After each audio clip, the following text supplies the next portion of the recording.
कल लेक्चर 10 से 2, इसके ऊपर मुझे कोई क्वेश्चन नहीं चाहिए, कोई आंसर नहीं चाहिए। आना है तो आओ, नहीं आना तो घर पे बैठो। फिर बोलना मत सर ऐसे बोल रहे कि मत आओ। एक्चुअली मतलब if you all are, if it's possible for you all do get lunch, proper सब्जी रोटी, मतलब आपको भूख लगे स्नैक्स भी लेके आओ, it's on you. But I would suggest कि ब्रेक में ना लंच टाइम हो जाएगा यहाँ पे, तो you all preferably get proper lunch only if possible. अगर नहीं आपको घर पे जाके करना, इट्स ऑन यू। और ब्रेक दूंगा मैं हर एक 1-1.5 घंटे के बाद, I give you break, don't worry in that. ठीक है, ऐसा ये नहीं कि सर एट अ स्ट्रेच सिखाते बैठेंगे, ऐसा नहीं होने वाला है, वो मेरे को भी बोर हो जाएगा और आपको समझेगा भी नहीं। ठीक है, फाइन, चलो स्टार्ट करते हैं। Good morning everyone. अब एक्चुअल लेक्चर स्टार्ट करते हैं। ठीक है, आज हम लोग देखेंगे कि कंपनी अगर शुरू करनी है और कंपनी को एग्जिस्टेंस में लाना है in the face of the general public और जनरल कॉम्पिटिटर्स के केस में, तो हम लोग को प्रोसीजर क्या क्या फॉलो करना पड़ता है as per the companies act. ठीक है, नहीं स्टार्ट के लिए यांची परीक्षा होती इतके वेळ। हाँ का, फाइन, चलो back to the syllabus. AC on है क्या? मेरे को फैन और एसी भी ठंड लग रही है। हाँ फैन बंद कर दो प्लीज, एसी बंद करा। ठीक है, प्रमोटर का पहले डेफिनेशन देखेंगे इसमें। ठीक है, सेक्शन 2 सबसेक्शन 69 क्या बोलता है प्रमोटर के बारे में? प्रमोटर एक पर्सन है, firstly it is not a body और something, it is a person who has been named as such in a prospectus or is identified by the company in the annual return referred to in section 92। section 92 जो है that is annual return का section, कल हमने जो देखा था। referred to in मतलब हमने उसका नाम हमने मेंशन किया है कि ये हमारी कंपनी का प्रमोटर है। अभी प्रोस्पेक्टस मतलब क्या, कुछ आइडिया है किसी को? वाह, प्रोस्पेक्टस मतलब जो पढ़ने वाला है उसको कुछ ब्रीफ में इंफॉर्मेशन मिलनी चाहिए about the particular subject. Correct correct correct, वैसे ही कंपनी के बारे में अगर कुछ इन्फॉर्मेशन चाहिए तो वो प्रोस्पेक्टस में पूरी लिखी रहेगी, दैट इज प्रोस्पेक्टस। अगर ऐसे पर्सन का नाम हमने अगर प्रोस्पेक्टस में मेंशन किया है या फिर एनुअल रिटर्न में रेफर किया है कि भाई ये है और ये हमारे प्रमोटर्स है, he is called as a promoter. ठीक है, सेकेंड क्लॉज क्या है इसका कि who has control over the affairs of the company.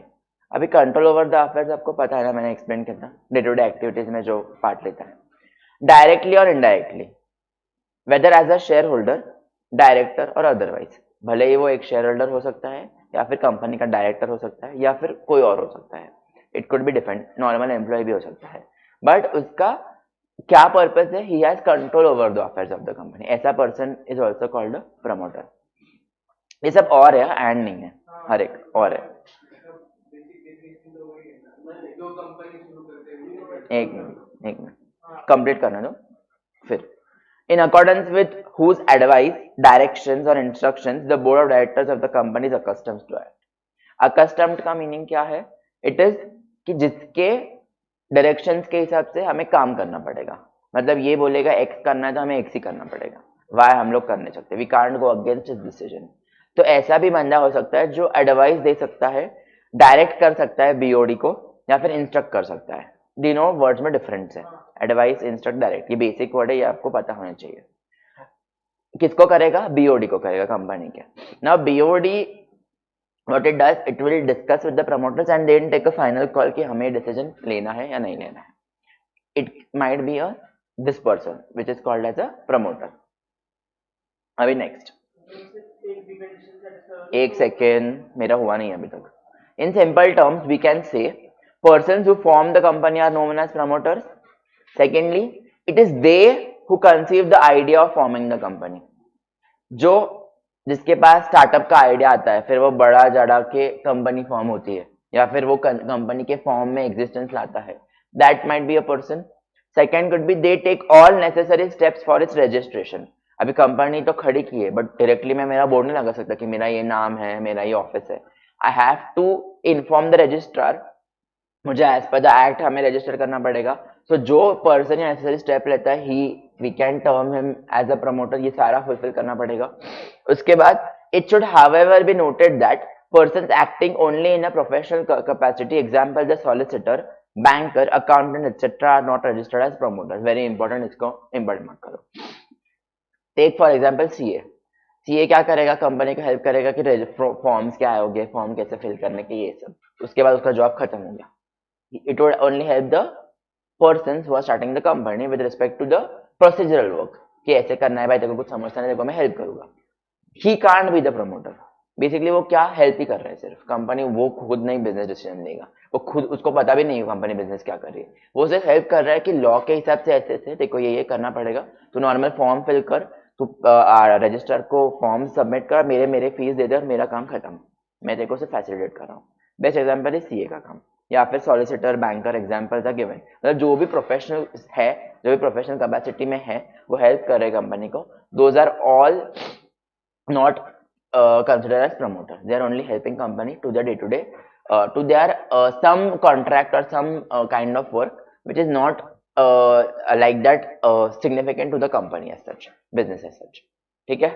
अभी इसमें क्या नहीं समझा वो मुझे पूछो. मतलब कंसल्टेंट और प्रमोटर डिफरेंट है. हाँ, yes. हाँ.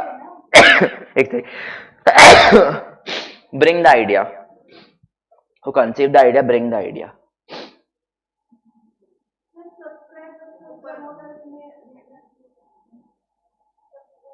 Similar है, similar. Sorry. नहीं. आप क्या बोल रहे सामने, ये bring ही है. Suggest the idea. जिसके पास है idea he start basically.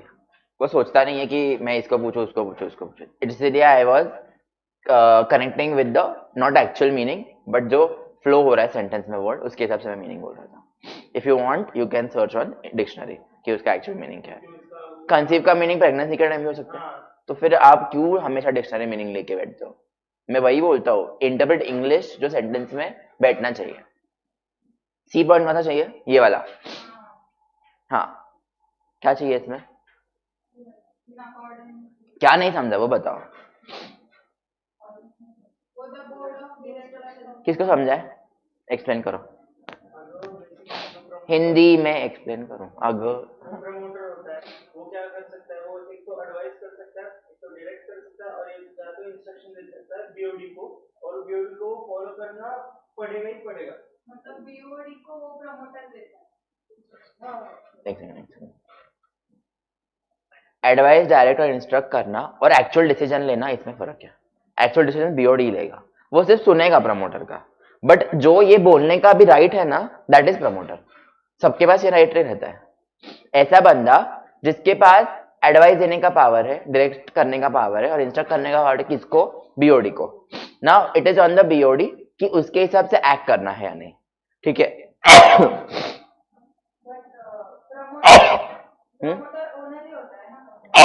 Who said? तो मतलब बीओडी ने अगर उसमें कुछ आइडिया दिया है और इसमें थोड़ा मॉडिफाई किया है तो प्रमोटर को बताना पड़ेगा.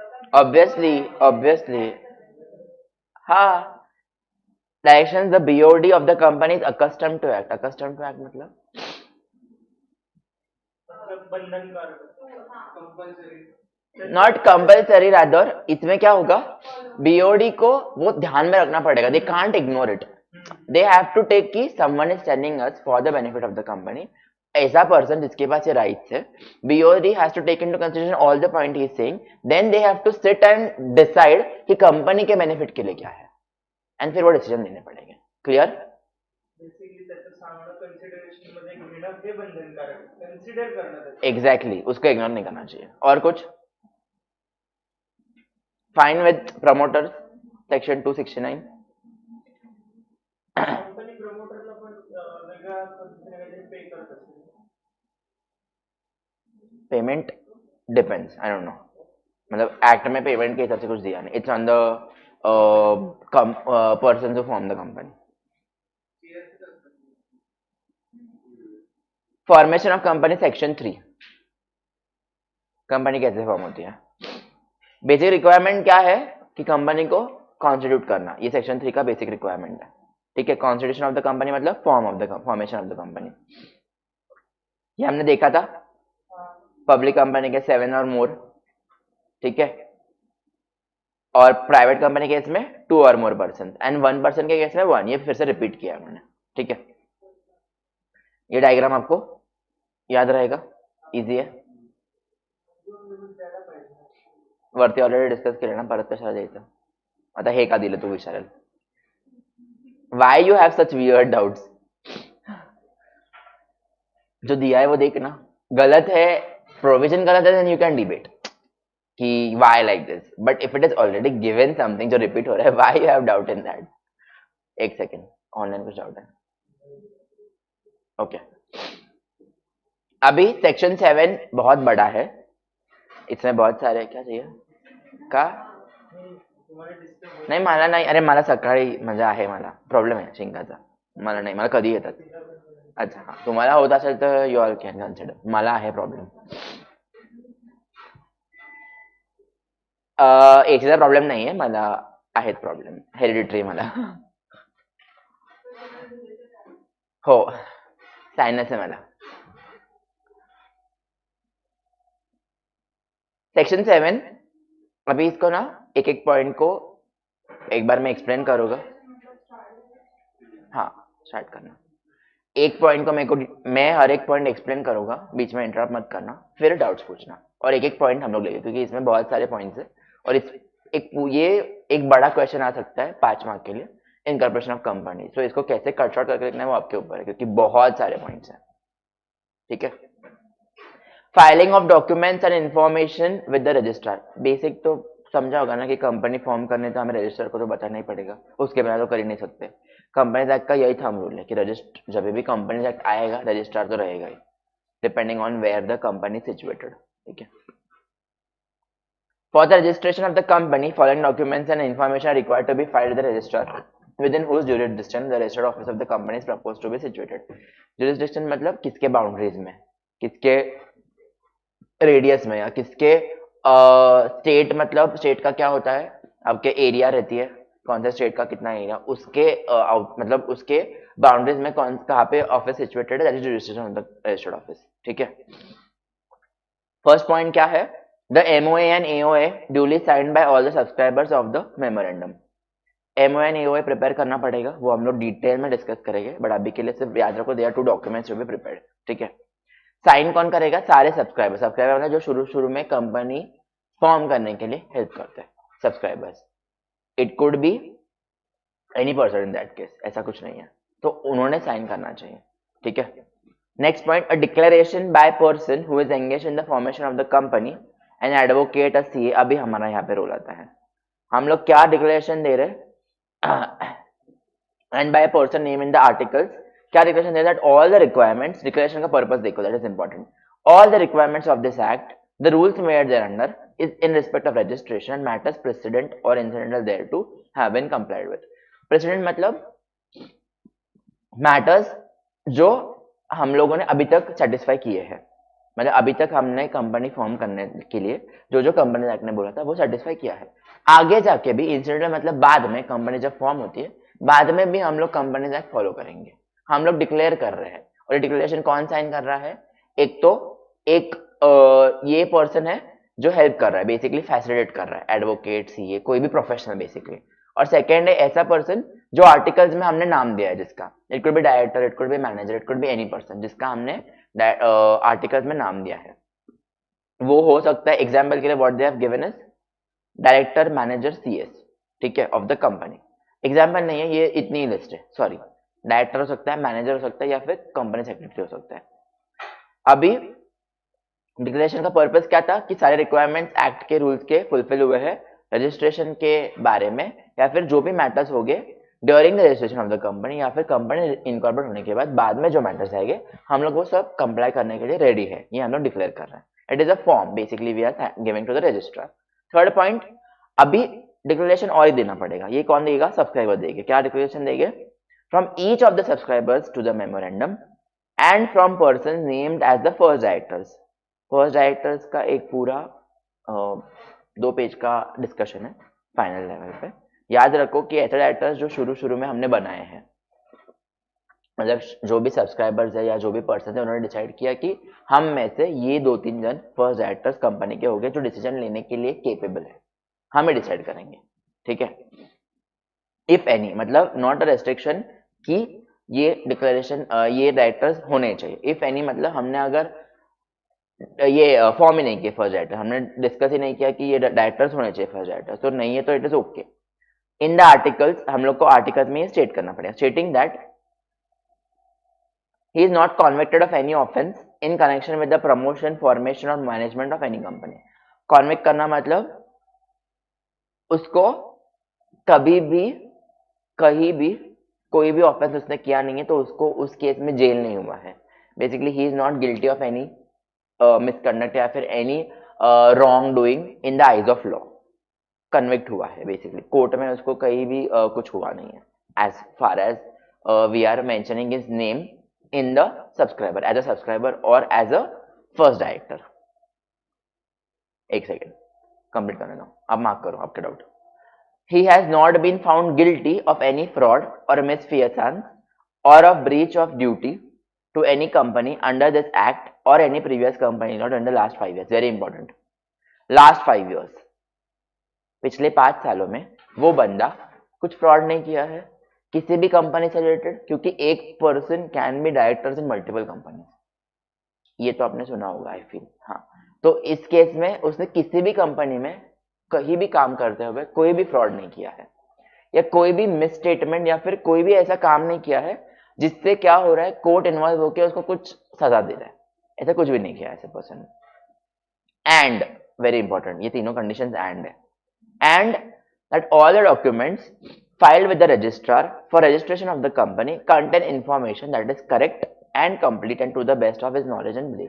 बेसिकली हम लोग जो भी डॉक्यूमेंट्स फाइल कर रहे हैं रजिस्टर के साथ, उसमें सारी इंफॉर्मेशन जो हम लोग देने वाले हैं वो सब सच है, उसमें कुछ भी ऐसा नहीं है जो गलत है, क्योंकि रजिस्ट्रार के पास पावर है हमें नोटिस देने का और हमसे सारे बुक्स ऑफ अकाउंट्स मंगवाने का। ये भी डिटेल में डिस्कशन है फाइनल लेवल पे, क्योंकि रजिस्ट्रार के पास कितने पावर्स है कंपनी का काला चिट्टा निकालने के लिए। He can call any books at any time, उसको कभी लगे ना कि कंपनी कुछ गलत कर रही है, वो आज भी बोल सकता है कि give your books, I want to check the books. जैसे इनकम टैक्स की रेट होती है वैसे ही पावर है रजिस्ट्रार के पास। He has the authority to call your books of accounts, ठीक है।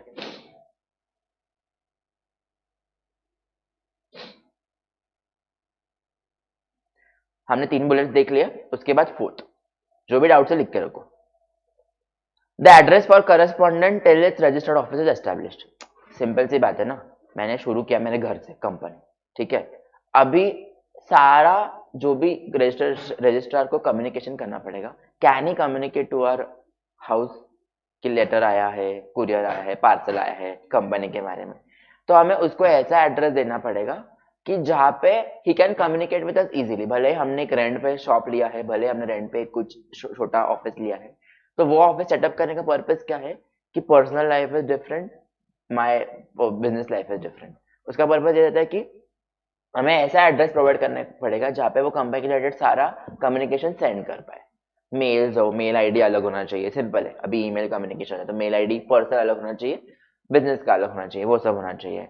कंपनी का डॉक्यूमेंट्स अलग होने चाहिए, हम लोग नॉर्मल पेपर पे लिख के दे नहीं सकते, डॉक्यूमेंट भी अलग होना चाहिए, सिंपल है। उसके लिए एड्रेस हमें रजिस्टर को इन्फॉर्म करना जरूरी है।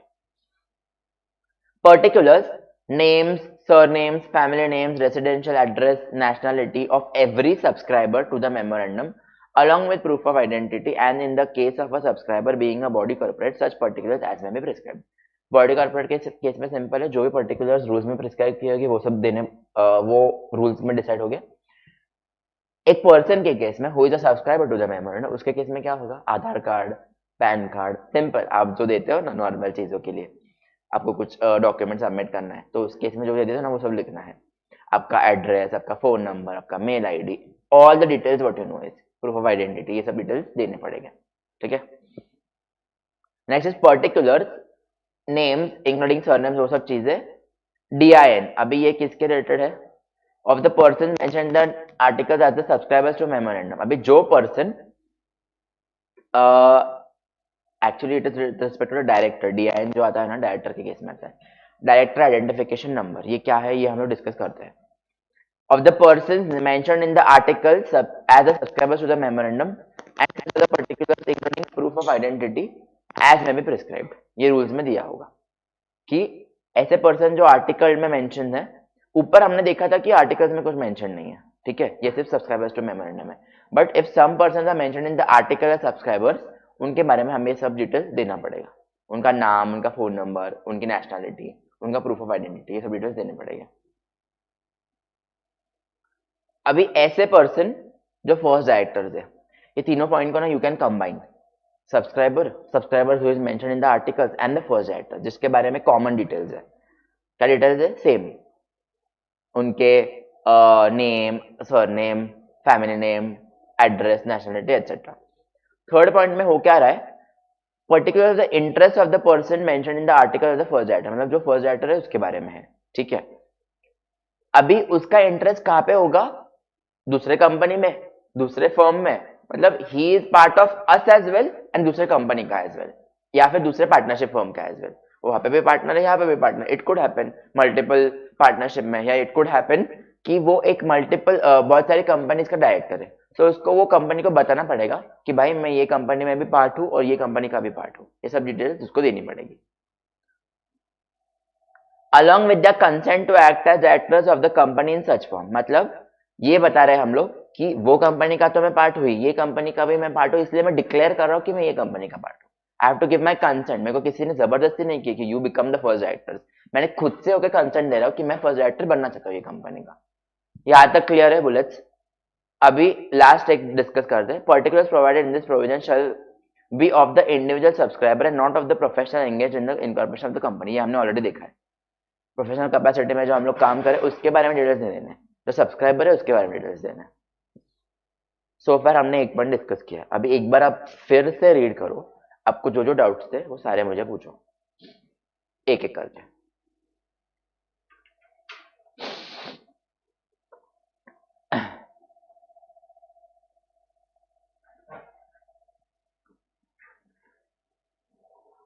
किरण फॅन लावशील ना, खूप घाम येत आहे।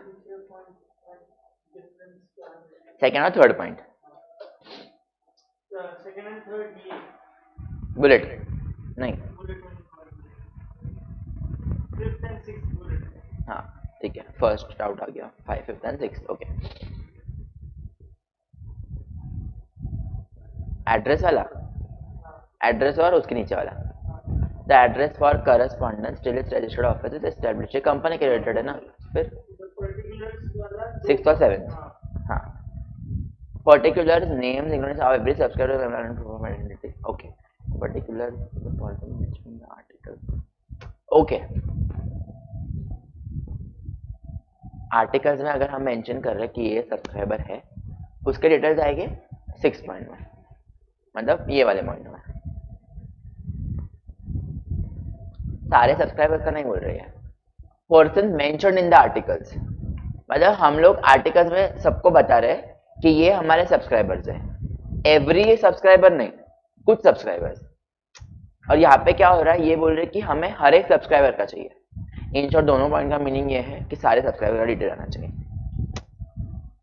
पहले बोला है कि एवरी, फिर बोला है कि आर्टिकल्स में जो मेंशन्ड है। You can right straight forward simple, persons who are mentioned as subscribers in the article plus every subscriber should give these details. हाँ, कंबाइन कर सकते पॉइंट्स को आप। नहीं, अलग है। आर्टिकल्स में हम लोग सबके नाम नहीं दे रहे, हर एक सब्सक्राइबर के। यहाँ पे स्ट्रेस किया एवरी सब्सक्राइबर। हाँ, सभी आ रहा है, बट आर्टिकल्स में यहाँ पे थोड़े हम लोग मेंशन कर रहे हैं। What we are saying, the particular of the persons mentioned in the articles as the subscribers to memorandum. मतलब हम लोग आर्टिकल में डिक्लेयर कर रहे हैं कि ये सब्सक्राइबर है, तो जो डिक्लेयर कर रहे हैं ना उसके डिटेल्स दो। मतलब बेसिकली हो क्या रहा है, हमें हाँ, मतलब 6 पॉइंट है वो बड़ी कंपनी लग रहा है, 7 पॉइंट सबसे डेरी लग रहा है। कुड भी, बट ये प्रोविजन ऐसा है कि you have to give the details of each subscriber. In short कुछ डिफरेंट कर रहा है क्योंकि यहाँ नीचे टू द मेमोरेंडम लिखा होगा। टू द मेमोरेंडम ही है, ऊपर भी टू द मेमोरेंडम है, यहाँ पे भी है टू द मेमोरेंडम मतलब एमओए। एमओए में हम लोग जो सब्सक्राइबर्स बता रहे हैं ना वो एओए में भी आ रहा है। बेसिकली हर एक सब्सक्राइबर को डिटेल देना पड़ेगा, इतना ही पॉइंट है। कुछ इसमें तोफ नहीं है कि अलग कुछ बता रहे हैं। हर एक जो सब्सक्राइबर है उसके बारे में हमें डिटेल्स बताने पड़ेंगे रजिस्ट्रार को कि ये सब्सक्राइबर है, उसका नाम ये है, उसका सरनेम ये है, उसका प्रूफ ऑफ आइडेंटिटी ये है। As simple as that.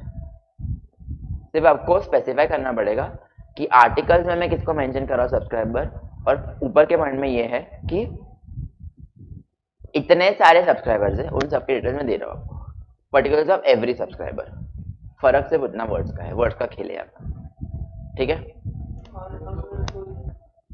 हाँ बोलो बोलो। हाँ हाँ हो सकता है, यस। हाँ हाँ हाँ हाँ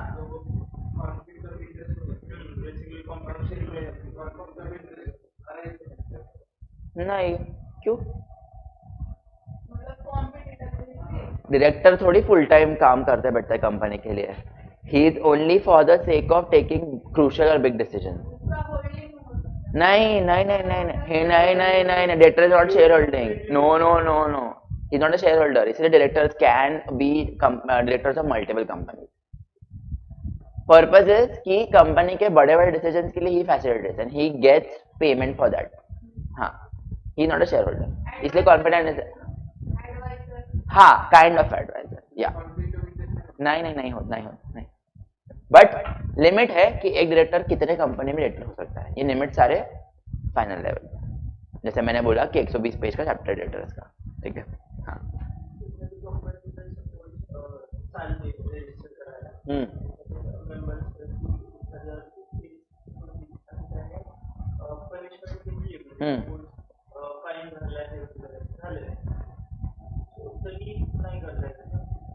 काय नाही करतायत, नाहीत ना। मेंबर तो कोणी होऊ शकतो। 1% शेअर होल्डिंग माझं पण असेल, मी तर रोज ट्रेडिंग करतोय। हाँ, कोण मेंबर कैन बी एनीवन ना। There is difference between member and director. Do members have power to take the decision of the company? Directors have power because they are in the BOD. Simple.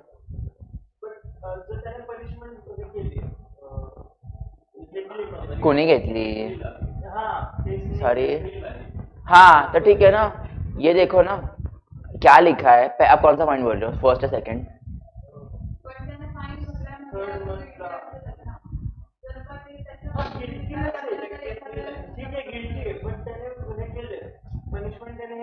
Is it last 5 years? During the last 5 years. अगर कभी भी होगा ना, नहीं allowed है, allowed ही नहीं, act नहीं बोला है। इसलिए मैंने बोला स्ट्रेस से 5 years पे, इसलिए years याद रखो, नंबर्स याद रखो।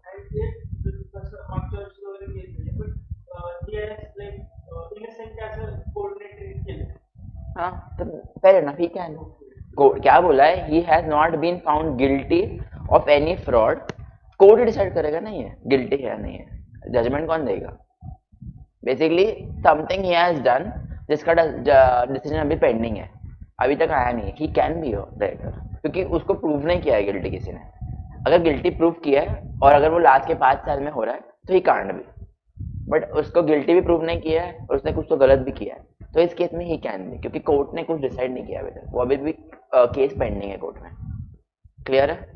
और फर्स्ट वाला जो पॉइंट है वो क्या पॉइंट है कि कंपनी के फॉर्मेशन के टाइम उसने कुछ गलत किया है, कंपनी के प्रमोशन के टाइम उसने कुछ गलत किया है। डिफरेंट पॉइंट्स आते हैं। या फिर कंपनी मैनेज करते करते, बेसिकली मैनेजमेंट मतलब क्या, कंपनी शुरू हो रही है, कंपनी के असेट्स परचेज करने हैं, कंपनी के गुड सेल करने हैं, कंपनी का बिल्डिंग खड़ा करना है फॉर्मेशन करने के लिए कंपनी, तो तभी उसने कुछ गलत किया है, तो उसको ही कांड भी सब्सक्राइबर टू मेंबर। क्लियर है डिफरेंस? और कुछ डाउट है? सबको समझ रहा है ना? ठीक है,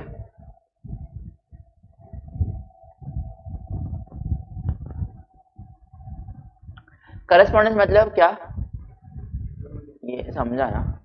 एड्रेस फॉर करस्पॉन्डेंस मतलब if he wants to communicate something, वो कहाँ पे भेजेगा? So he has to know some particular email ID और particular residential address for your communication, ठीक है?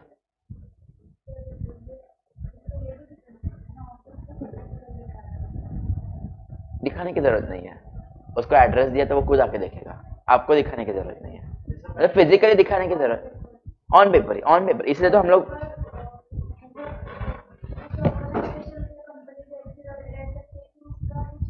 हाँ हाँ हाँ हाँ हाँ हाँ हाँ हाँ हाँ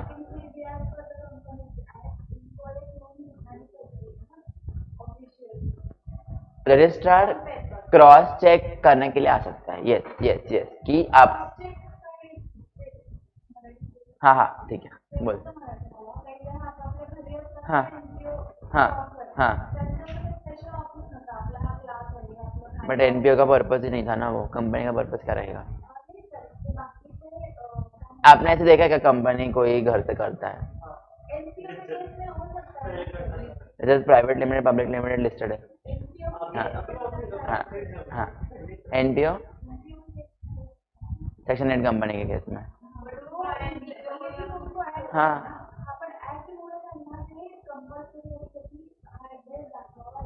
हो दाखवा लागतो, हो त्याचा तेच मिनिंग आहे. करेक्ट करेक्ट करेक्ट, क्योंकि registrar can't send everything at your home, they can't come at your home and discuss with you कि ये कंपनी है क्या, ये क्या कर रहे हो, आप घर से कर रहे हो बाहर से कर रहे हो. सिंपल है, अगर आप जॉब भी करते हो, एम्प्लॉय वेरिफिकेशन होता है, दे चेक कि आप एक्चुअली पुणे में रह रहे हो, आपने जो मेंशन किया, या पुणे के बाहर हो, क्रॉस चेक होता है हर एक चीज का. तो वही इसका पर्पज है कि एड्रेस जो हम लोग प्रोवाइड कर रहे हैं वहाँ पे कम्युनिकेशन सारा होना चाहिए एड्रेस पे. So it should be received by the actual company address form. वो भले ही फिर डायरेक्टर्स को समझे कि कंपनी के एड्रेस पे कुछ तो आया है, या फिर सब्सक्राइबर्स को समझे कि कंपनी का कम्युनिकेशन कुछ तो हो रहा है. क्लियर है अभी? हाँ, और उसे ऑफिस कंसीडर किया, अब तू ऑफिस में रह रहा है, यहाँ रह रहा है, उससे रजिस्ट्रार को क्या फर्क पड़ेगा? declare like that, declare like that. You always speak of extreme situation. ऐसे कंपनी के केस में नहीं होता है, no one does like this. Dummy companies create होते हैं, वो तो होता है, शेल कंपनीज क्रिएट होते हैं, फ्रॉड करते हैं, बट फ्रॉड बाहर आने के बाद समझता है कि डमी कंपनी, उस तब तक तो कोई समझता नहीं है ना. That is a basic example. उस केस में होता है घर से करते हैं लोग, डमी कंपनी के केस में, कि ऑन पेपर तो कंपनी है, बट यहाँ पे जाके देखो तो कोई और ही इस्त्री का काम कर रहा है, कोई और ही खाने का काम कर रहा है वहां पे जाके. Simple. Next, issue of certificate of incorporation और रजिस्ट्रेशन. रजिस्ट्रार क्या करेगा, जो भी डॉक्यूमेंट्स हमने फाइल किए वो चेक करेगा और फिर एक सर्टिफिकेट इशू करेगा, सर्टिफिकेट ऑफ इनकॉर्पोरेशन, कि वो कंपनी अभी इनकॉर्पोरेट हुई है, अगर आपको कुछ इस कंपनी के नाम पे ट्रांजैक्शन करने हैं तो आप शुरू कर सकते हो. इतना ही पर्पज है ये पॉइंट का. अभी मैं रीड करता हूँ. Registrar on the basis of documents and information filed. कौन से डॉक्यूमेंट्स? हाँ, फर्स्ट पॉइंट जो हमने डिस्कस किया है, हर एक पॉइंट एक दूसरे से रिलेटेड है, ठीक है. On the basis of documents and information filed shall register all documents and information in the register and issue a certificate of incorporation in the prescribed form. prescribed form मतलब as per the rules. Rule में जो जो details mention किए हैं वो सारे rules के हिसाब से हमें वो डिटेल्स उसको लिखने पड़ेंगे. To the effect that the proposed company is incorporated under the act. Proposed company मतलब जो बताया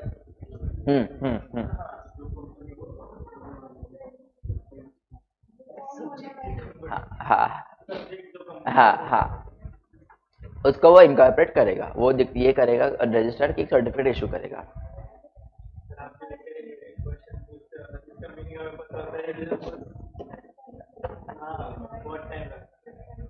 हाँ, तो ऐसे वर्ड्स ही लॉ में डिफिकल्ट रहते हैं, आप एक्सप्लेन उसको अलग ही टैंजेंट पे लिख देते कभी कभार. प्रपोज का मीनिंग कोई और भी बोलेगा, ऐसे आंसर आते हैं मेरे को. हाँ हाँ, आप लोग नहीं देते वो अलग बात है, अच्छी बात है. हाँ ओके. ठीक है। अलॉटमेंट ऑफ CIN, मैंने ऊपर एक वर्ड आपको बोला था कि DIN क्या था, वो तो किसी ने पूछ, वो क्या था DIN, फिर CIN अलग है DIN अलग, कुछ पता है?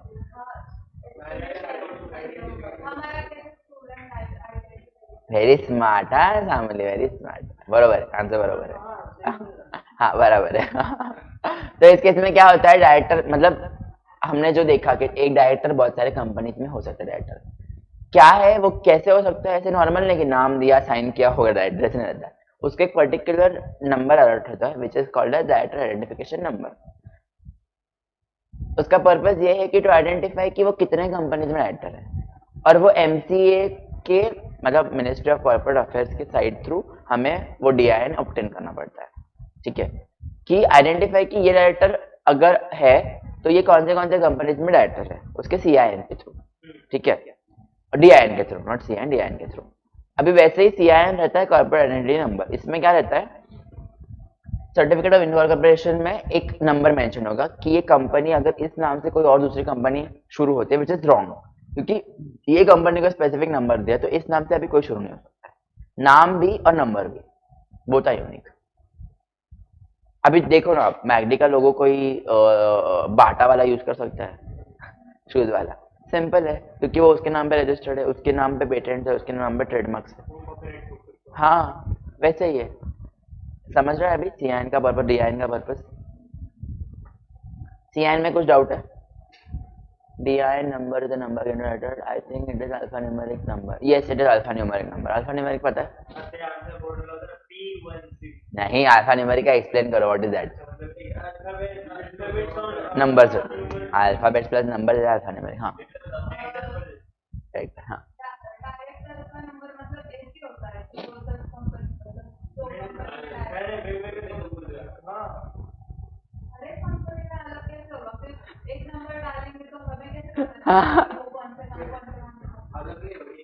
एक ही नंबर है, नंबर एक ही है, हाँ DIN एक है, हाँ हाँ हाँ हाँ एक ही DIN होता है, अलग नहीं होता है, अलग होता है पर अथर्व, अरे अच्छा ऐसा है क्या? होता है। चलो अपन DIN देखते हैं अभी, पार्थ क्या बोल रहा है DIN के बारे में देखते हैं। 24 डिजिट पार्ट सेम रहता है DIN हर एक कंपनी के लिए डायरेक्टर का, या अलग रहता है DIN? पार्थ से पूछते हैं। पार्थ आवाज आ रही ना मेरी? My question is, wow okay fine. हम लोग ना फाइनल लेवल का लॉ पढ़ते हैं, चलो DIN पढ़ते हैं ना, आपको इन्फॉर्मेशन मिलनी चाहिए, अरे नहीं एक्चुअली पढ़ते हैं, कोई दिक्कत नहीं है, ज्यादा पढ़ा तो कुछ दिक्कत नहीं, कम पढ़ा तो दैट इज रॉन्ग।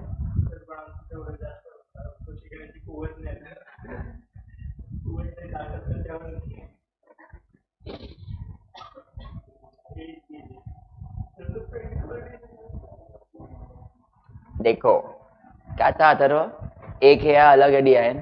जो सामने ने बोला वही बराबर है, एक ही होता है, अलग होगा, अलग कैसे, एग्जैक्टली लॉजिकली सोचो ना जरा आप। हाँ तो वो गलत है उसका, मेरे को भी नहीं पता था, मेरे को सिर्फ इतना पता है कि अल्फान्यूमेरिक रहता है। अभी GST में भी पैन और ये रहता है, बट कितने रहते हैं वो, 16 डिजिट है। हाँ हाँ पैन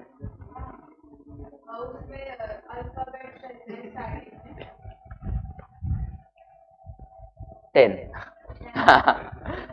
मेरे को भी पता, we can't remember such stupid things, मेरे को स्टूपिड ही लगती है सब चीजें, ठीक है ओके हाँ फाइन, चलो ठीक है, फाइनल लेवल पे इतना सा नहीं है, बहुत सारा है, बट ये बेसिक था आपके लिए। ओके कमिंग बैक, CIN समझा, ठीक है, 3 पॉइंट हो गए। Fourth, maintenance of copies of all documents. अभी एक रजिस्टर ऑफिस हमने बनाया है, कंपनी का डॉक्यूमेंट्स हम घर पे लेके जाएंगे क्या, तिजोरी में रखेंगे जहाँ पे गोल्ड रखते हैं, या ऑफिस में रखेंगे? तो इसलिए रजिस्टर्ड ऑफिस का पर्पज ये है कि जो भी डॉक्यूमेंट्स है आप हमारे कंपनी में रखेंगे, जब तक कंपनी वाइंड अप नहीं है, तब तक कंपनी जब तक मरती नहीं तब तक, एज सिंपल एज दैट, उतना ही ये पॉइंट है। Maintenance of copies of all documents and information, the company shall maintain and prepare at its registered office all the documents and information as originally filed till its dissolution under this act. मतलब जो जो चीजें हमने communicate की है with the registrar, यहाँ पे लिखा भी है एज ओरिजिनली फाइल्ड, मतलब जो हमने रजिस्ट्रार के साथ फाइलिंग किया है, जहाँ पे भी it could B registrar, it could be income tax, it could B GST, जो जो कंपनी के डॉक्यूमेंट्स वो सारे हमें रजिस्टर्ड ऑफिस में मेंटेन करने पड़ेंगे. ठीक है, one second. Furnishing of false or incorrect information or suppression of material fact at the time of incorporation. Suppression मतलब कुछ material facts को छुपाना, suppress करना. Suppress means to avoid or to hide something from the concerned authority. यहाँ पे register of companies. ठीक है. If any person furnishes any false or अभी any person very important. हर एक person कोई भी हो सकता है. Any person. ठीक है. Furnishes any false or incorrect particulars of any information और suppresses any material information. Material मतलब ऐसा इंफॉर्मेशन जो कंपनी को हिला सकता है. पोपटलाल दुनिया हिला दूंगा, as simple as that. Popatlal नहीं पता? ग्रेट. हाँ एग्जैक्टली एग्जैक्टली, सीरियल का नाम पता है. Fine fine, jokes apart. क्या होता है कंपनी के केस में, मटेरियल मतलब ऐसे बड़े बड़े ट्रांजैक्शन जो हो रहे हैं और हम लोग बता नहीं रहे, हम लोग इन्फॉर्म ही नहीं कर रहे. तो ऐसे ट्रांजैक्शन का इन्फॉर्मेशन तो रहना चाहिए ना, हमारे पास रहना चाहिए डॉक्यूमेंटेशन और ये सब चीजें. तो वी आर नॉट डिक्लेयरिंग और स्टेटिंग, ये बताने की जरूरत नहीं है. बट अगर कंपनीज एक्ट में ऐसे कई प्रोविजन है कि जहाँ पे हमें इन्फॉर्मेशन देनी पड़ेगी और हम लोग दे नहीं रहे, so which is affecting the affairs of the company, that is wrong. That is material. Material मतलब something very important, something very crucial for the functioning of the company. या ठीक है. Of which he is aware मतलब उसको सब पता है, फिर भी वो डॉक्यूमेंट्स फाइल नहीं कर रहा या फिर भी वो कंपनी के बारे में कुछ बता नहीं रहा है, उसको फ्रॉड के अंदर लायबिलिटी आएगी 447. इसीलिए मैं बोलता हूँ section 447 is very important through out the syllabus. ठीक है, क्लियर है? 5th पॉइंट सबको समझा है? हाँ हाँ हाँ, यस यस, कंपनी पे नहीं पर्सन पे लगेगा. कि मतलब ऐसा है कि मुझे पता है फिर भी मैं नहीं बता रहा हूँ. ठीक है. 6th point, company already incorporated by furnishing any false or incorrect information or representation by or by suppressing any material fact post incorporation, where at any time after the incorporation of a company it is proved that the company has been got incorporated furnishing any false and simple सी बात है, company incorporate हो गई है, registrar को बाद में पता चला कि कंपनी जो इनकॉर्पोरेट हुई है वो गलत मीन्स या गलत तरीके से इनकॉर्पोरेट हुई है. उसने फ्रॉड या कुछ ऐसा करके डॉक्यूमेंट गलत सबमिट किए या फिर इनकरेक्ट इन्फॉर्मेशन दी है, तो उस केस में क्या होगा, जो भी इन्वॉल्व है उसके ऊपर सेम लगेगा, 447 के अंडर लगेगा. If I am not wrong. Yes, मतलब now here it could be anyone. हाँ, सब पे लगेगा. Promoters, person named as first writers and the person making declaration. मतलब कौन? फर्स्ट पॉइंट में किसने डिक्लेयर किया था? परफेक्ट. प्रोफेशनल कैपेसिटी में कि कंपनी ने सारे रूल, सारे रेगुलेशन, सारे प्रोविजंस फुलफिल किए हैं. हमने ये अंधाधुन करके चेक भी नहीं किया और कर दिया इनकॉर्पोरेट, और अभी रजिस्ट्रार को समझा कि गलत किया है सब कुछ, विच इज रॉन्ग.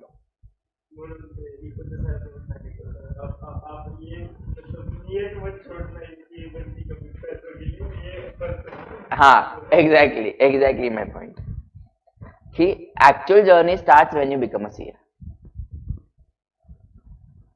सीए तो ठीक है, मतलब अभी ऐसा लगता है कि सारा पढ़ाई अच्छी थी. व्हेन यू बिकम सीए ना, life just turns 360 degree round. Day in day out, सुबह उठते या सोते टाइम भी इतने सारे थॉट्स रहते कि now what next. That is how life changes after becoming a CA. बहुत हनीमून पीरियड लगता है सीए होने के बाद. पास हो गए, पार्टी करेंगे, ये करेंगे. कितने दिन करोगे ना, कितने दिन, 1 साल 2 साल रेस्ट करोगे मैक्स में पकड़ो. उसके बाद क्या, कुछ तो खाने पीने का करना पड़ेगा ना खुद के लिए. सिंपल है, ऐसा ही है वो. हाँ, और वो अगर मतलब जो सीए वगैरह रहते हैं उन्होंने वो कंपनी मतलब सब रूल्स वगैरह थे, बट बाद में फ्रॉड किया तो वो बिल्डिंग नहीं आ रही. यहाँ पे वही लिखा है, वो भी लिखा है, वो भी लिखा है.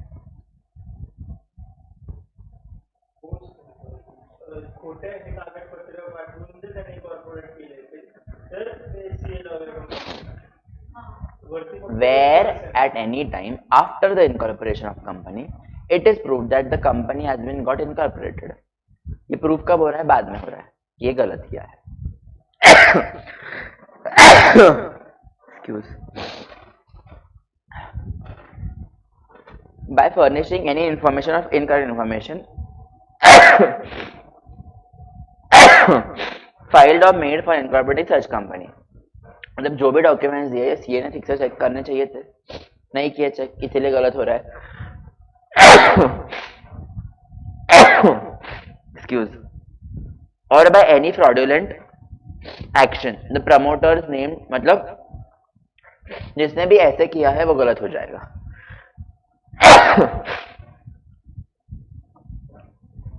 और आप जो बोल रहे हो ना फैमिली, उसका वैलिड रीजन है, मतलब बराबर है, बट उसमें भी हमने एक पॉइंट ऑलरेडी देखा है, अगर मैं आपको रिकलेक्ट करवा तो. एक सेकेंड.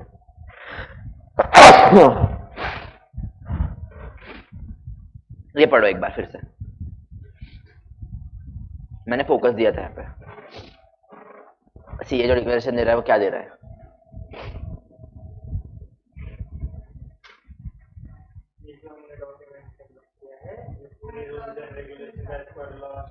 लास्ट में वर्ड जो मैंने मार्क किया वो पढ़ो, वो तो सही है वहां तक.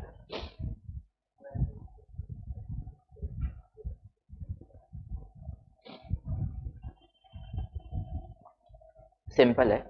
सीए का रोल सिर्फ फॉर्मेशन तक खत्म नहीं होता है. हाँ लायबल रहेगा वो, अभी जो पॉइंट देखा है उसके हिसाब से, क्योंकि उसने भी डिक्लेरेशन दिया है. ठीक है, बट यहाँ पे स्ट्रेस क्या है कि इनकॉर्पोरेट होने तक उसने हेल्प की थी, उसके बाद भी कंपनी को हेल्प लगेगी. ऑडिट करना पड़ेगा, टैक्स के रिटर्न फाइल करने पड़ेगा. ऑडिट तो चलो बहुत लिमिट के बाद होता है. टैक्स रिटर्न फाइल करने पड़ेंगे, जीएसटी का देखना पड़ेगा, सीए की हेल्प तो लगेगी. अभी उस केस में भी उसको समझाने की कंपनी ने गलत किया है, तो कंपनी इनकॉर्पोरेट होने के बाद भी गलती हो रही है, तो फिर हम लोग ठहराएंगे कि इसने भी गलत किया है. Basically matters not only till the incorporation, matters after the incorporation as well, ऐसा चीज है. बट वो जो पॉइंट है स्पेसिफिक टू रजिस्टर को पता चल रहा है इनकॉर्पोरेट होने के बाद कि कंपनी ने गलत इनकॉर्पोरेट हुई है. Company has been incorporated by illegal means basically. Clear है अभी?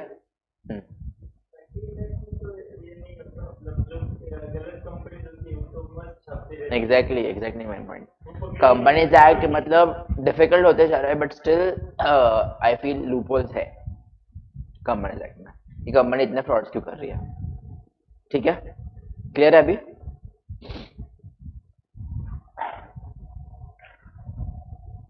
एक ब्रेक लेते हैं. ए बाबा 31 पेजेस है. अच्छा नेक्स्ट, अच्छा चॅप्टर अच्छा कळलं मला, sorry my bad and yours bad. Chapter संपत आलाय. ठीक आहे, हे रीड करू का मग? चालेल का? ब्रेक घ्यायचा आहे? घेऊ ना. हा ठीक आहे. ट्रिब्यूनल का लिखो national, full form national company law tribunal, NCLT. यहाँ पे जो ट्रिब्यूनल दिया है वो भी करेक्ट है, बट एनसीएलटी इसका एक्चुअल नेम है, national company law tribunal, NCLT. पता है क्या किसी को?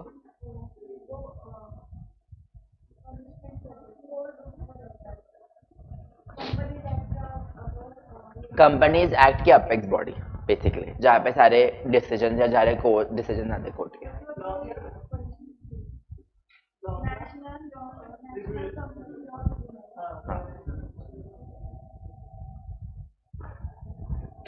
एनसीएलटी के पास पावर्स है. अगर कोई भी कंपनी किसी भी गलत तरीके से इनकॉर्पोरेट हुई है तो एनसीएलटी क्या कर सकती है, या फिर किसी ने एनसीएलटी को बताया कि क्या हो सकता है. अभी वेयर एक्चुअल रीड करते, where company has been got incorporated by furnishing false और इनकॉर्पोरेट इंफॉर्मेशन और रिप्रेजेंटेशन और बाय सप्रेसिंग मटेरियल फैक्ट और information in any of the documents filed or by fraudulent action. The tribunal may on an application made to it. Tribunal आके खुद से नहीं करेगा, company तूने गलत किया है, किसी ने ट्रिब्यूनल को पहले एप्लीकेशन करना पड़ेगा, कंपनी ने गलत किया है, फिर ट्रिब्यूनल उसका एक्शन लेगी. वेरी इंपॉर्टेंट प्रोविजन कैसे ब्रेक करके रीड करना है. On an application made to it, पहले एप्लीकेशन करना पड़ेगा किसी ने, फिर ट्रिब्यूनल एक्शन लेगी. Again tribunal may take an action, not necessary कि tribunal have to take an action. Compulsion नहीं है, मस्ट नहीं है. यहाँ पे हर एक वर्ड में खेल है यहाँ पे. ठीक है, क्यों? क्योंकि ये बोल रहे हैं कि on being satisfied that the situations को वारंटीज, मतलब कल जाके कोई भी टाइम पास के लिए एप्लीकेशन कर देगा और फिर खुद का नंबर बंद करके रख देगा, बैठ जाएगा. कोई कैसे फिर करेगा ना बिलीव उसके ऊपर. सिंपल है ये, कोई भी करेगा ऐसे. तो उसको सिचुएशन की गहराई देखनी पड़ेगी कि weather company has actually done such thing. इसलिए ट्रिब्यूनल के पास मे का पावर है, मस्ट का पावर नहीं, कि जो भी एप्लीकेशन गया है वो लेजिटिमेट है या नहीं, वो बराबर है या नहीं, कंपनी ने एक्चुअली ऐसे किया है या नहीं किया. जब एप्लीकेशन आएगा वो पहले चेक करेगा कि सच में ऐसे कुछ मिलावट बाहर से दिख रही है कि नहीं. अगर थोड़ा थोड़ा उसे दिख रहा है तो वो अंदर जाके इसलिए लिखा है आगे सो वारंट्स, मतलब वो चेक करेगा. सो वारंट्स, वारंट्स का मीनिंग है ये टू चेक एक्चुअली ये गलत हुआ या नहीं गलत. ठीक है, अभी क्या क्या ऑर्डर ट्रिब्यूनल दे सकते हैं. अभी ट्रिब्यूनल को लगा कि कंपनी ने गलत किया है, ट्रिब्यूनल के पास क्या पावर है, कौन से ऑर्डर देने की पावर है. सबको समझ रहा है ना, या बोर हो रहा है ना? हाँ ठीक है. पास सच ऑर्डर्स एज इट में थिंक फिट. अभी सच ऑर्डर्स मतलब क्या? ट्रिब्यूनल मन का मालिक है, ट्रिब्यूनल मन का मालिक है basically. It has the power to pass such orders, मतलब एनी ऑर्डर्स. अभी वो क्या ऑर्डर्स, मतलब ऑर्डर्स पास करने के लिए कुछ लॉजिक चाहिए, वो लॉजिक उन्होंने दिया है यहाँ पे. ठीक है, क्या लॉजिक है? For regulation of the management of the company including changes if any in its MOA और AOA. Management of the company मतलब क्या? कंपनी के तौर तरीके बदलना, कि कंपनी अगर ऐसा डिसीजन ले रही थी तो आप थोड़े ऐसा डिसीजन लो, या फिर बीओडी में ये मेंबर्स है तो इनको आप चेंज करो, या फिर इसके पावर्स कम करो, या इसकी ड्यूटीज कम करो. That is management of the company. General day to day management of the company, ये भी चेंज करने के पावर है. या फिर क्या करना है? एमओए एओए बदल देना है. बदल मतलब ये गलत है, ये सही है, ऐसा नहीं, चेंजेस करने हैं उसमें. एमओए एओए के कुछ कुछ पॉइंट्स में चेंजेस करने हैं. ये भी ट्रिब्यूनल ऑर्डर दे सकता है. क्यों दे सकता है? पब्लिक इंटरेस्ट में है ये सब चीजें. पब्लिक इंटरेस्ट और in the interest of the company and its members and creditors. हम लोग पब्लिक का इंटरेस्ट देखेंगे, मेंबर्स का इंटरेस्ट देखेंगे, क्रेडिटर्स का इंटरेस्ट देखेंगे. क्यों? कंपनी फॉर्म कैसे होती है? मेंबर्स, बेसिकली मेंबर्स कैपिटल देते हैं initially, not during the formation, but बाद में तो कंपनी कैसे चलती है? मेंबर्स की तरह से चलती है. क्रेडिटर्स का ध्यान रखना पड़ेगा कि उनसे हम लोगों ने कुछ अमाउंट्स लिए हैं, बैंक लोन लिया है, लायबिलिटीज है, तो इसलिए we have to take care of them as well. Creditors, members and public interest in general. ठीक है. Direct that liability of the member shall be unlimited.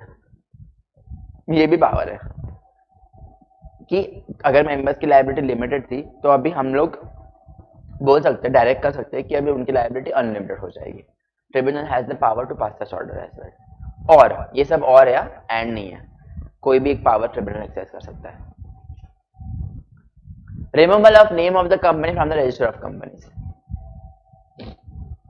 Simple, tribunal बोल सकती है कि कंपनी अभी बंद पड़ गई. नेम निकालना मतलब क्या? Company is no more in existence, तो कंपनी ने इतना गलत किया है. हाँ, same winding up of the company. ठीक है. Next, any other orders. मैंने वही बोला, ट्रिब्यूनल के पास मन का मालिक है, ट्रिब्यूनल कुछ भी ऑर्डर्स पास करता है. ये तो सिर्फ उन्होंने ब्रीफ में दिए है कि ये ऑर्डर्स हो सकते हैं. जो दूसरी पॉइंट है, हाँ, अगर कंपनी लिमिटेड कंपनी है तो उसके तो मेंबर्स लिमिटेड लायबिलिटी. इसे तो बोल रहा हूँ ना, ट्रिब्यूनल की पावर सुपरसीड करती है ना. हाँ, नहीं, बना नहीं सकती. मेंबर्स को बना सकती है. कंपनी का स्टेटस वही रहेगा, but members have to be liable now for all the liability. उनकी लायबिलिटी चेंज होगी, कंपनी का फीचर नहीं चेंज होगा. क्यों? यस, क्योंकि क्योंकि क्यों? कंपनी ने इतना कुछ गलत किया है. अभी बाकी क्यों सफर करे ना, पब्लिक इन जनरल क्यों सफर करे? मतलब सिर्फ कुछ मेंबर्स ठीक है, क्योंकि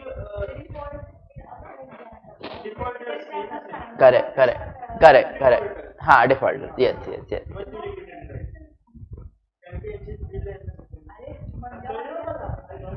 आपका फेवरेट पॉइंट, अगर ऐसे ऑर्डर देने ट्रिब्यूनल को क्या करना पड़ेगा? कंपनी को एक चांस देना पड़ेगा उसका पॉइंट रखने के लिए. ये हर एक कोर्ट में होता है. सामने वाले को एक चांस रहता है ना कि किसी को डायरेक्टली बोल दो खून किया तो जेल में जाए, ऐसे नहीं रहता है, तो उसको पॉइंट दिया रहता है ना कि खुद को प्रूव करने के लिए, ऐसा ही है। Company shall be given a reasonable opportunity of being heard in the matter. In the matter मतलब ऊपर जो डिस्कस किया हमने, एंड 2 पॉइंट्स है, एंड और नहीं है। Tribunal shall take into consideration the transactions entered into by the company, including an obligations if any contracted or payment of any liability। मतलब क्या हो रहा है कि कंपनी अगर कुछ लायबिलिटी सेटल कर रही है या फिर कुछ लायबिलिटी पेंडिंग है, तो उस केस में ट्रिब्यूनल क्या रखेगी, ध्यान में रखेगी कि ऐसे ट्रांजैक्शन कंपनी के हो रहे हैं। Tribunal has to take note of that, and फिर ट्रिब्यूनल को एक opportunity of being heard company को देनी पड़ेगी। ठीक है, कि उसके कोई ऑब्लिगेशन है क्या, उसके कोई बड़े बड़े ट्रांजैक्शन है क्या, कंपनी कुछ एंटर किए है क्या, एंड कंपनी को एक चांस मिलना चाहिए। ऐसे है कि कंपनी ने सिर्फ ट्रांजैक्शन जो किए फ्रॉड के है, तो उस केस में अपॉर्चुनिटी देके भी वो गलत है। Basically he does not have a point two prove, but opportunity हमें देनी पड़ेगी, भले वो सामने वाला कितना भी गलत है, कितना भी नालायक है, बट हमें उसको एक अपॉर्चुनिटी देनी पड़ेगी, क्योंकि it is fair and just. हमारा कोर्ट या फिर हम लोग जो ये करते शपथ लेते हैं कोर्ट ऑफ लॉ में, क्या लेते हैं कि हम जो भी बोलेंगे सच बोलेंगे, सच के सिवा कुछ नहीं बोलेंगे, बट वो राइट तो मिलना चाहिए। इसलिए वो राइट्स हर एक एक्ट में दिए हैं कि सबको अपना पॉइंट प्रूव करने का एक अधिकार है, भले वो कितना भी गलत पॉइंट अप्रूव करे और कितना सही पॉइंट प्रूव करे। क्लियर है यहाँ तक? फॉर योर सिंप्लिसिटी ये डिलीट कर दो, ये फालतू है कुछ भी, एमसीए का कुछ जरूरत नहीं है। पढ़ना है तो पढ़ो।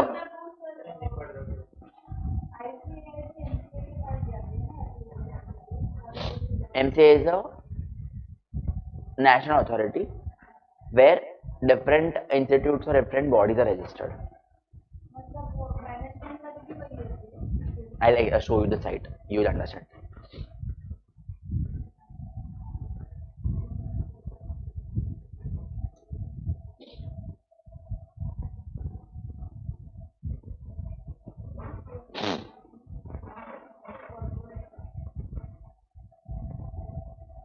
आप ना ये पढ़ो, चलो।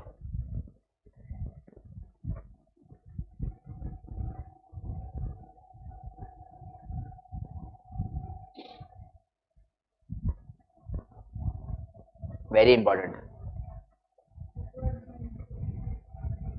जूम करो ना, रुको एक सेकेंड करता हूँ। फाइन।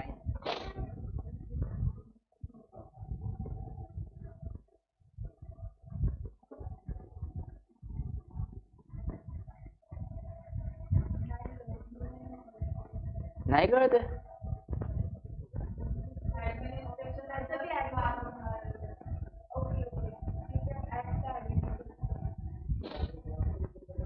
हाँ ना 12 रीड करो, किसी को नहीं समझ रहा है? हाँ क्योंकि बेसिक इंग्लिश है, बेसिकली आई हैव एक्सपेक्टेड। देखो फोकस किसके ऊपर है यहाँ पे?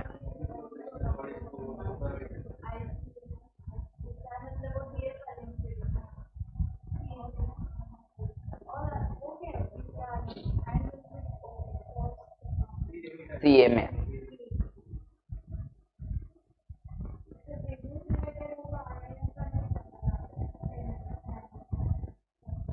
उसके लिए अलग है।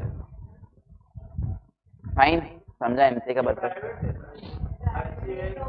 आईसीआई गवर्नमेंट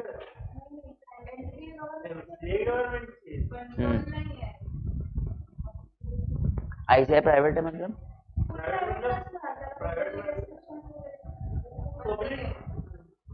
आपको ये पता है ना सीए एक्ट है कॉन्स्टिट्यूशन के अंदर, तो we are a private company होंगे। बेसिकली हमारे कंपनी नहीं है, we are like section 8, like section 8, yes like section 8। ICI के बारे में आपको पढ़ना है ना?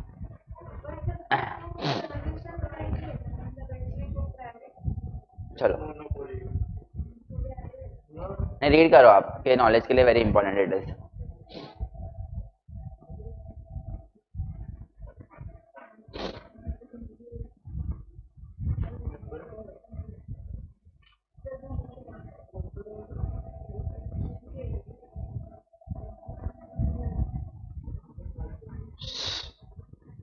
वाच ना.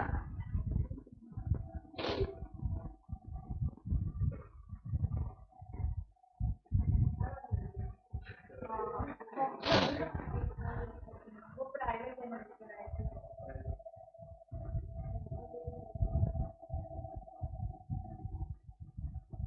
ऍज पर ये आहे ना हो येस. सेटअप काय ऍक्ट आहे सेटअप. ऍज पर काय ना ते नाही हां as per act by CA act under constitution येतो, अंडर पार्लमेंटच येतो. हा सीए ऍक्ट 1949. 949. हो मग लगेच नाही 747. कॉन्स्टिट्यूशन 50 ला हे जातं. Okay fine.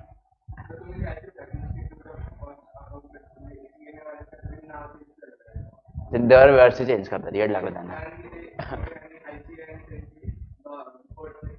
Okay right. एक मिनिट. IIT गव्हर्नमेंट काय झालं विचारू नकोस. थंडीमध्ये तर आय डोंट स्टॉप ओनली. माझ्या घरी ना हे असतं, काउंटिंग असतं रोजचे किती झाले. घबरे रीड कर. हे घरी रीड करा आता बस. ब्रेक घ्या, चला चला ब्रेक घ्या. Take a break. आहे ना.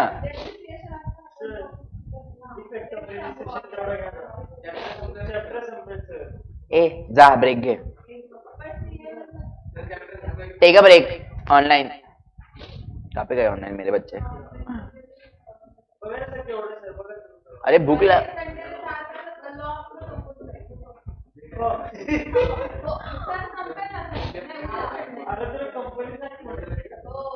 तू लॉ बोलली.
हॅलो हॅलो, हां ठीक आहे, चला.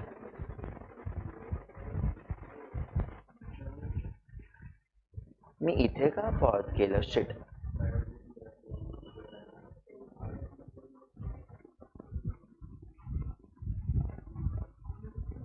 ऑनलाइन स्टार्ट करते, चलो. सेक्शन 9 क्या है अभी? काय हवंय? काय झालं? हां, तो काय? पुणा कॉलेज हां.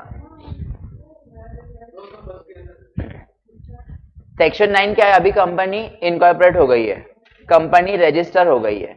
अभी रजिस्ट्रेशन के बाद क्या क्या चीजें होगी वो हम लोग देखने वाले हैं, ठीक है. सेक्शन 9 डील करता है, provides for the effect of registration.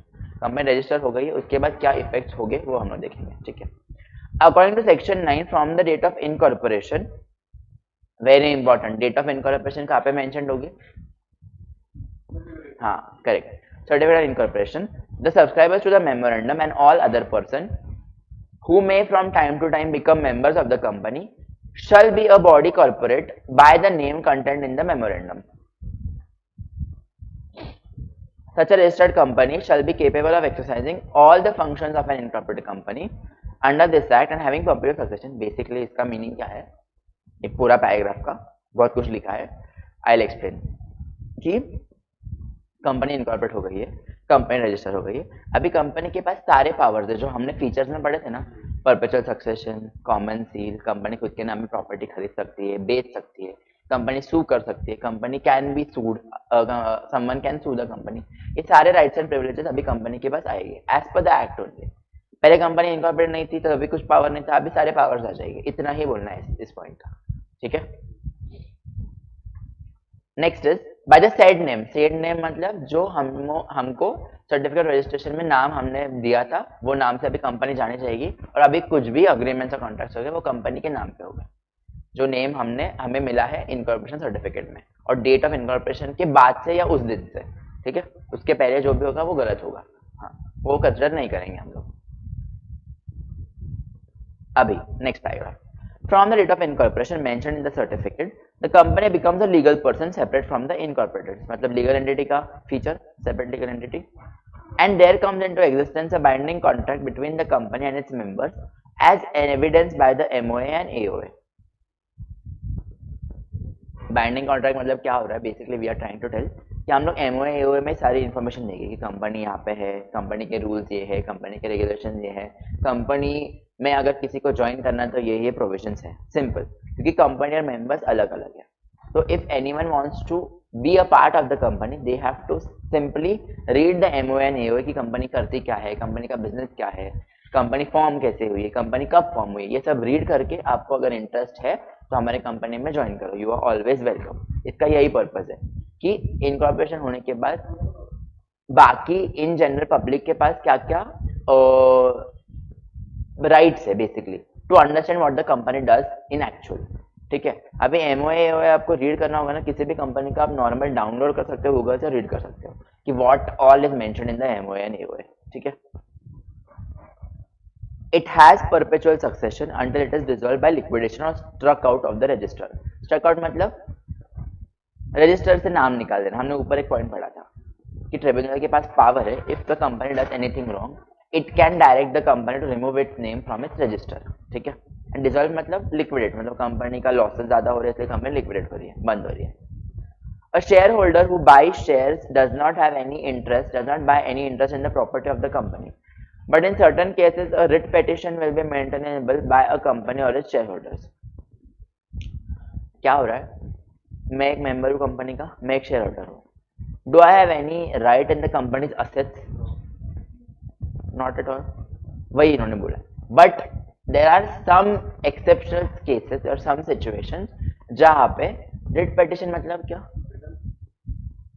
Yes, return हम लोग क्या कर रहे हैं? कोर्ट को अप्लाई कर रहे हैं, कोर्ट को एक एप्लीकेशन लिख रहे हैं कि मेरे साथ ऐसे ऐसे गलत हुआ है as a share holder. So now you take a decision, you take a call कि shall I go against the company और नॉट.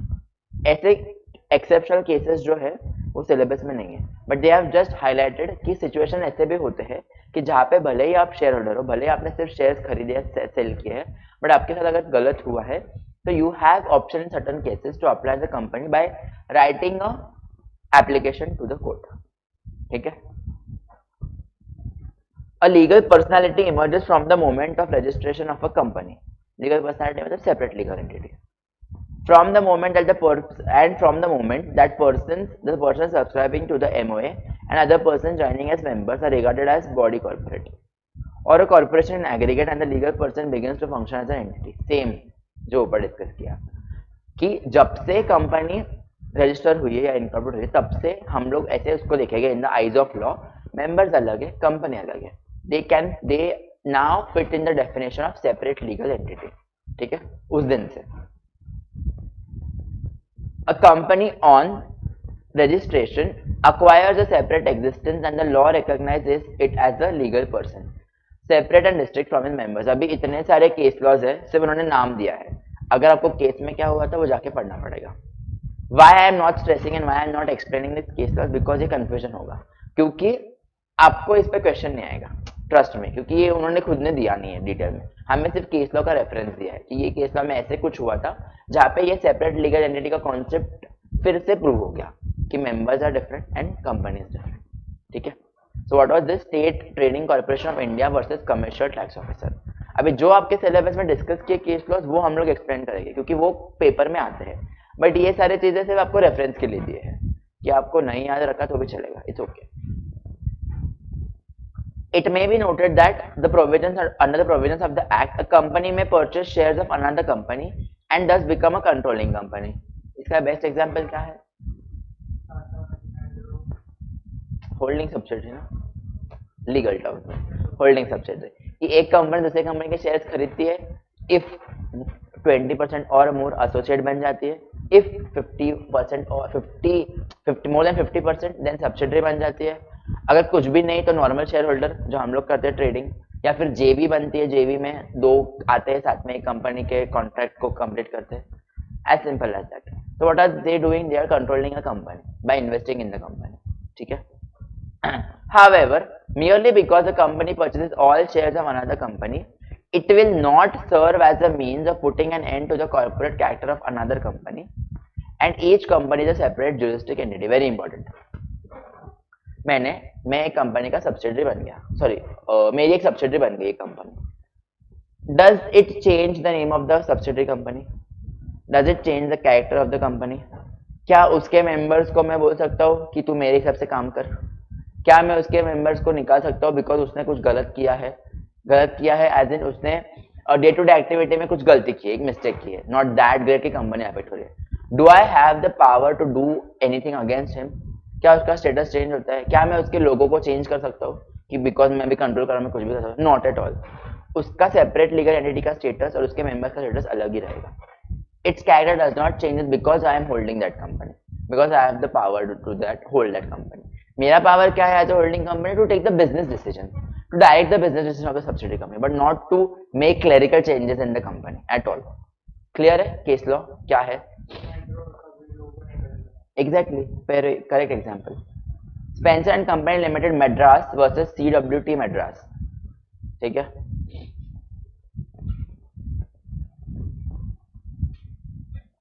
मद्रास हिंदी में बोलते हैं, इंग्लिश में इट इज मद्रास, ये पता होगा आई होप. ठीक है.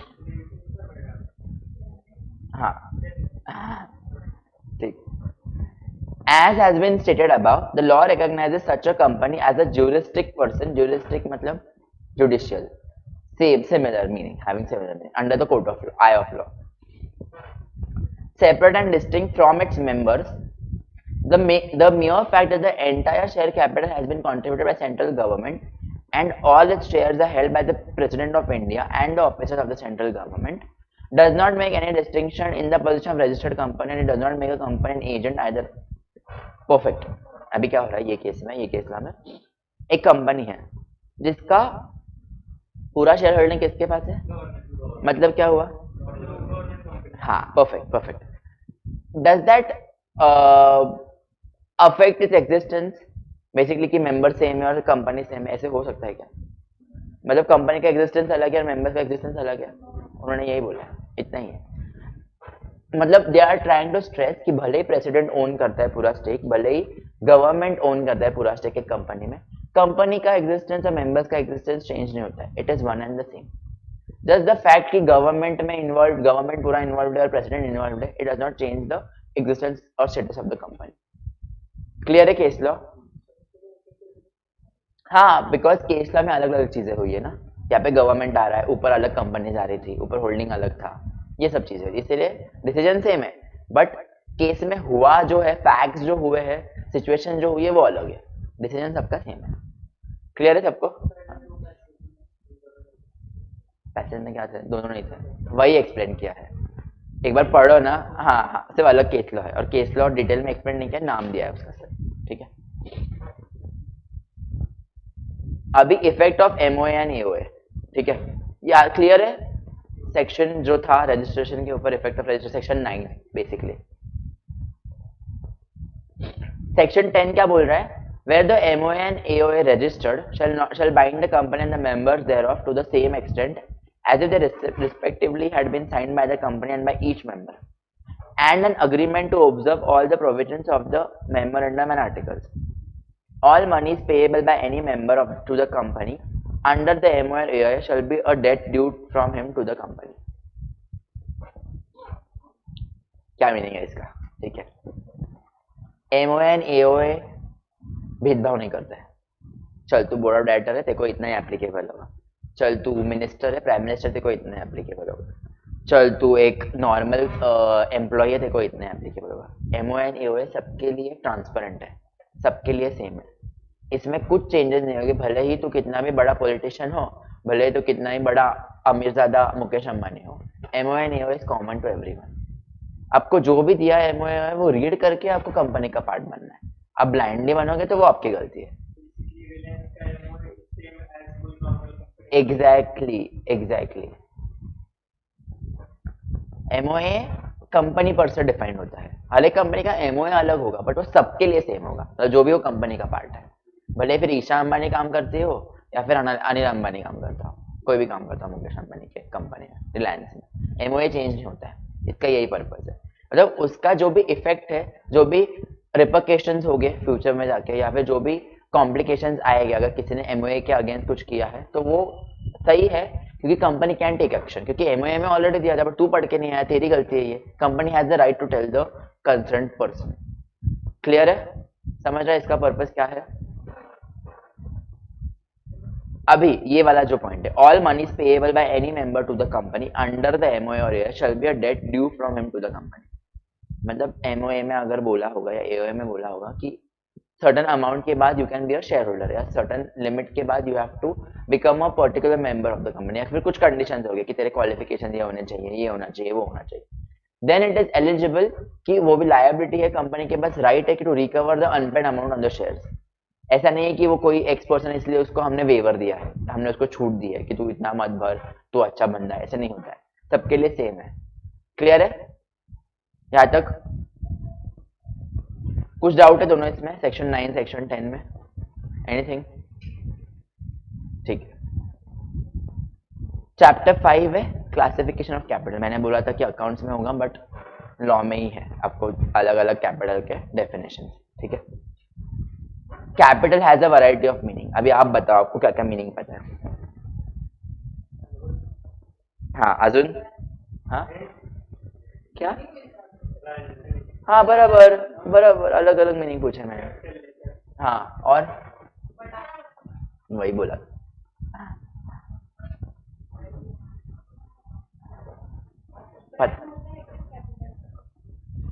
Prime meaning.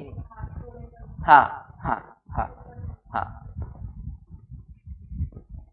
पर्पसेस की हर एक वर्ड के अलग अलग मीनिंग्स होते हैं, ऐसे नहीं है कि एक वर्ड का ऐसा है तो ऐसा ऐसा ही रहेगा, इसीलिए दे आर स्ट्रेसिंग कि अभी कंपनी एक्ट के हिसाब से अगर देखें तो अलग ही मीनिंग है कैपिटल का।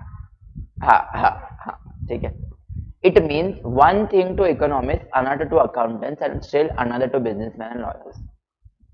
हर एक के लिए इसका टर्म डिफाइन होगा, अलग होगा, मीनिंग होगा।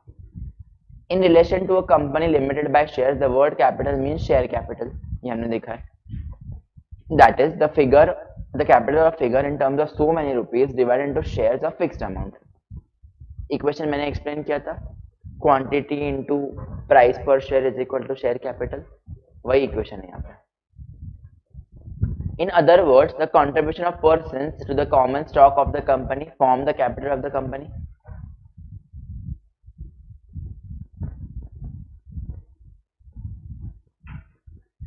डीमैट पे हम लोग कर रहे हैं, कैपिटल बढ़ रहा है, कम हो रहा है या क्या हो रहा है? कंपनी का कैपिटल, ट्रेडिंग कैपिटल बढ़ रहा है या कम हो रहा है डीमैट पे?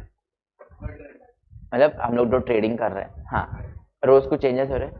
Does authorise capital change?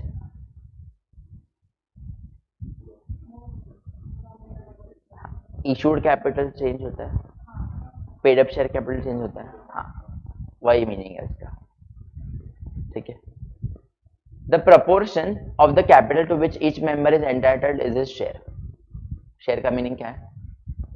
The proportion of the capital to which each member is entitled. Simple सी बात है ना, मैं अगर एफडी में डिपॉजिट करूँ या फिर मैं किसी कंपनी में इन्वेस्ट करूँ, अमाउंट तो सेम ही रहेगी, मुझे मिलेगा भी उतना ही. बट अगर मैं ट्रेडिंग कर रहा हूँ या फिर मैं डिपेंड्स कि मैं शेयर मार्केट थ्रू इन्वेस्ट कर रहा हूँ, तो वो चेंज होगा, because it all depend on the fluctuation happening in the market. ठीक है. बट वो जो राइट है मेरा, वो राइट चेंज नहीं होगा. मेरे को, मैंने जो शुरू में इन्वेस्ट किया था, मुझे उतने तो वोटिंग उतना है तो डिविडेंड मिलेगा मेरे फेस वैल्यू के हिसाब से. डिविडेंड तो मेरे फ्लक्चुएशन पे डिपेंड नहीं रहता है, मार्केट में जो फ्लक्चुएशन हो रहे हैं. सिंपल, कंपनी का जो फेस वैल्यू डिपेंड है उसके ऊपर मुझे इनटू क्वांटिटी करके उसका डिविडेंड मिलेगा. क्लियर है? हाँ बोलो. A share is not a sum of money. It is rather an interest measured by a sum of money and made up of various rights contained in the contract. क्या समझा?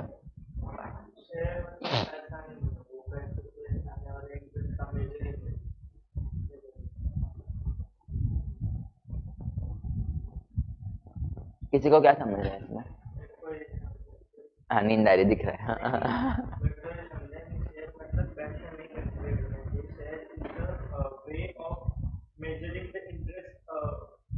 Measuring the benefits or losses or rights or obligation. It could be, जैसे term में आप लोगे इसको वैसा है share का meaning. Basically your interest in a company is a share. कि आपको कितना कंपनी अंदर अच्छे से अंदर बाहर से अच्छे से पता है आपको कंपनी को, and then you invest in X company. ठीक है. अभी कैपिटल का मीनिंग डिफरेंट सिनेरियोज में डिफरेंट है. पहला हम लोग देखेंगे नॉमिनल और ऑथोराइज्ड और रजिस्टर्ड कैपिटल. तीन वर्ड्स है, सेम मीनिंग है. नॉमिनल कैपिटल बोलते हैं या फिर ऑथोराइज्ड कैपिटल बोलते हैं या फिर रजिस्टर्ड कैपिटल बोलते हैं. अभी they could ask you any how, आपको एक ही आंसर लिखना है, अलग आंसर नहीं होंगे इसके लिए. ठीक है. इसलिए तीनों वर्ड्स याद रखने हैं आपको.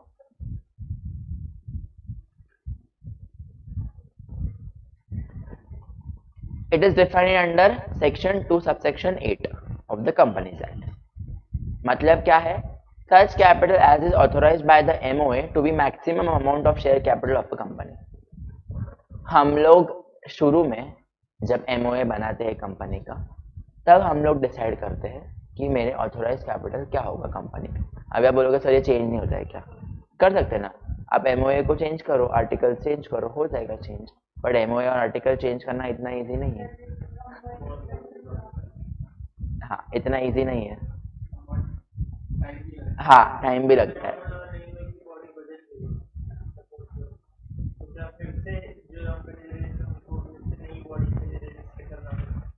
नहीं, ऐसा कुछ नहीं है. नहीं नहीं नहीं, वेरी बैड थॉट. वैसा नहीं है. नहीं वैसा नहीं. हाँ हाँ ना, ग्रेट. ठीक है.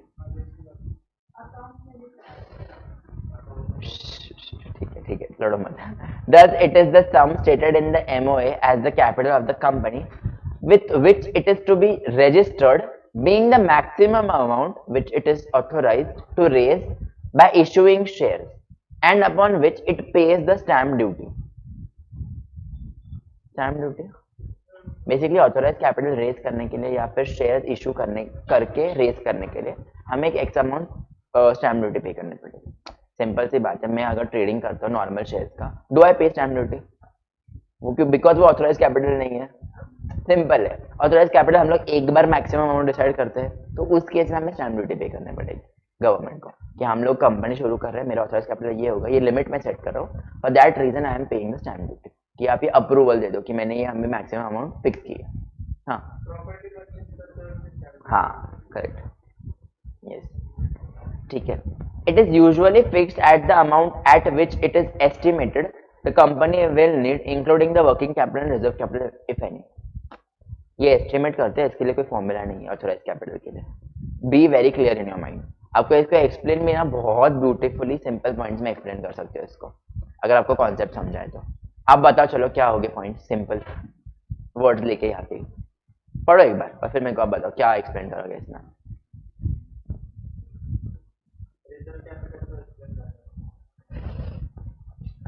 फर्स्ट पॉइंट का एक्सप्लेन करना है, फर्स्ट टाइप ऑफ कैपिटल का एक्सप्लेन करना है। एक बार आप पढ़ो डिटेल में और मेरे को बोलो कि आप इसको पेपर में क्वेश्चन आ गया what is this type of capital, आप इसको कैसे एक्सप्लेन करोगे इंग्लिश में। हाँ हाँ और नहीं यू शुड अदर राइट कि it is an estimate of amount, fix नहीं है अमाउंट, एस्टीमेट हमने की है और वो हम लोग फिक्स कर रहे हैं एमओए के थ्रू, ऐसे आप एक्सप्लेन कर सकते हो। इसके लिए हमें स्टैम्प ड्यूटी पे करनी पड़ती है। सिंपल इंग्लिश में करो ना एक्सप्लेन, मैं सिर्फ बोलता हूँ लॉ में ना नो रीड टू रटोफाई, आप सिर्फ वर्ड्स लो और वर्ड्स को लेके सेंटेंस बनाओ। नहीं वो लिमिट है ना, मैक्सिमम लिमिट है। हाँ लिख सकते हैं, यस यस यस। नहीं दे कैन इशू, बट उसको स्टेजेस में होता है। हाँ हाँ हाँ हाँ मतलब how it can be raised bye issuing shares, वो आप लिख सकते हो। और इसको ये भी लिख सकते हो कि लेट्स से आप लोगों ने स्टार्ट किया नॉमिनल कैपिटल मींस ये, then you can write it is also called as registered capital, authorised capital. अब ब्यूटीफुल करो ना एक आंसर को, सामने वालों को इन्फॉर्मेशन दो ना, और दो इन्फॉर्मेशन। हाँ perfect. It is not easy to change the MOA and AOA. There are various provisions given in the act. हाँ लिख बोला मैंने, वो हो गया, यस हाँ बराबर, वो भी हो गया, यस एस्टिमेट कर दो। हाँ करेक्ट। वाई पर्पस क्या है, डे टू डे काम करने के लिए, या फिर वर्किंग कैपिटल, या फिर it could be termed as reserve capital और वर्किंग कैपिटल, ऐसे भी बोल सकते।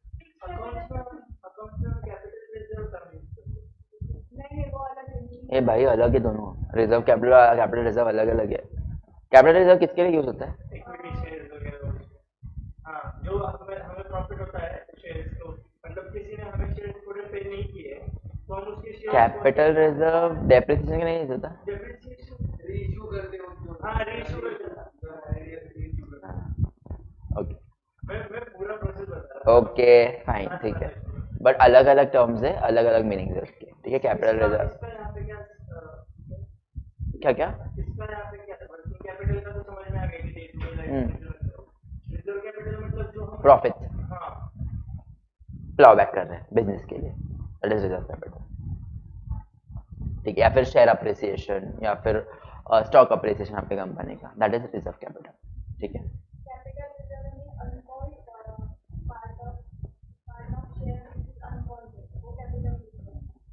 अनपेड अनपेड ना, अनपेड हाँ अनकॉल्ड रहता है।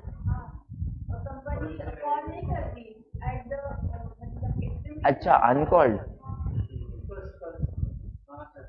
अनकॉल्ड मैंने सुना नहीं है ये टर्म। अच्छा ओके, वो पता है मुझे, फर्स्ट कॉल सेकंड कॉल कितने बार कॉल्स करते हैं। अच्छा ओके फाइन, ओके ओके मांगड़ नहीं है, ओके ठीक है चलो क्लियर है। ए टाइप क्लियर है। B issued capital means capital as the company issues from time to time for subscription.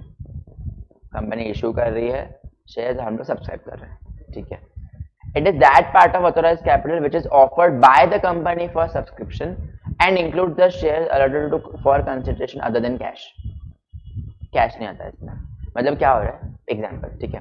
Authorise capital मेरा 100 रुपए है, अभी 100 में से मैंने डिसाइड किया कि मुझे 100 पूरे मंगवाने नहीं है, मेरे को इतनी रिक्वायरमेंट नहीं है, मैंने 100 मैक्सिमम अमाउंट फिक्स किया, दैट इज ऑथोराइज्ड। तो अब वैसे मैंने 60 डिसाइड किया कि मुझे शेयर इश्यू करके पैसे रेज करने हैं। At 60 is my issued capital. Maximum में से 60 मैं यूज कर रहा हूँ, 40 में अभी नहीं, मेरे को रिक्वायर्ड ही नहीं, मेरे को 60 रिक्वायर्ड है। मतलब इसको जो 60 वो वर्किंग कैपिटल तो काइंड ऑफ होगा नहीं, डे टू डे हाँ इशूड डे टू डे नहीं है पर्पस ही वही है कि मनी कैसे बिजनेस के लिए यूज करना है। इशू कैपिटल में से हम वर्किंग कैपिटल लेके आएंगे डे टू डे हाँ मतलब पर्पस अगेन वही है ना कि बिजनेस के लिए हम लोग पैसा रेज कर रहे हैं ना, एट द एंड वही तो है इंटेंशन। बट उन्होंने ऊपर क्या बोला, यू आर गेटिंग कंफ्यूज्ड, ठीक है। यहाँ पे क्या बोला, it is usually fixed at the amount which is it is estimated the company will need including the working capital reserve capital. मतलब ये भी चीजें as a part of capital form हो सकती है, या टेलिंग उसका पर्पस ये हो सकता है। Shares allotted for consideration other than cash. Do we ask cash directly in form of shares? हम लोग शेयर्स इशू करेंगे फिर इन्वेस्ट करेगा कोई, इसलिए they have written other than cash. Schedule 3 makes it obligatory, obligatory मतलब कंपलसरी, ठीक है, for a company to disclose its issued capital in the balance sheet. Very important schedule 3 ये बोलता है कि आपको ये मेंशन करना पड़ेगा बैलेंस शीट में कि कंपनी का इशूड कैपिटल क्या है, ठीक है, मैंडेटरी है ये।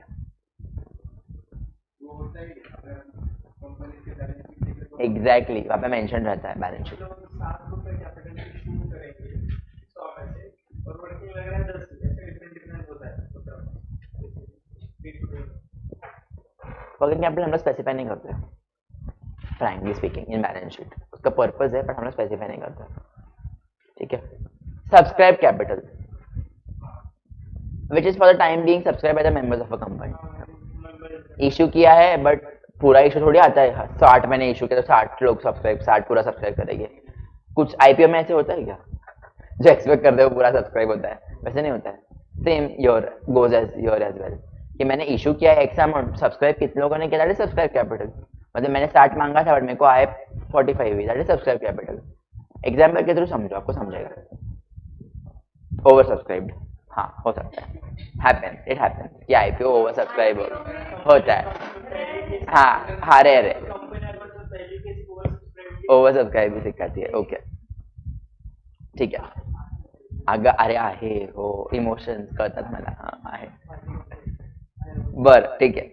It is a nominal amount of shares taken up by the public where any notice, advertisement और अदर ऑफिशियल कम्युनिकेशन और any business letter, bill head or letter paper of a company states the authorized capital, the subscribed capital and the paid up capital must also be stated in equally conspicuous characters।